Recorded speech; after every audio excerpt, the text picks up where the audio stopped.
Hey there! Welcome to our tutorial on resizing visuals on Wepik.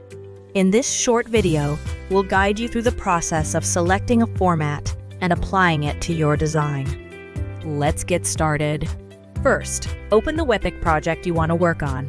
To locate the format, resizing option, look at the left upper corner of your screen, resize. Click on the drop-down menu to reveal the available formats. These include common sizes for social media posts, banners, and more. Browse through the list and select the format that best suits your needs. Once you've chosen your desired format, click on it to apply the new size to your visual. Wepik will automatically adjust your design to fit the selected format. To export your design, click the Download button and choose your preferred file format and quality. And that's it. Now you know how to resize visuals on Wepik using the format selection tool.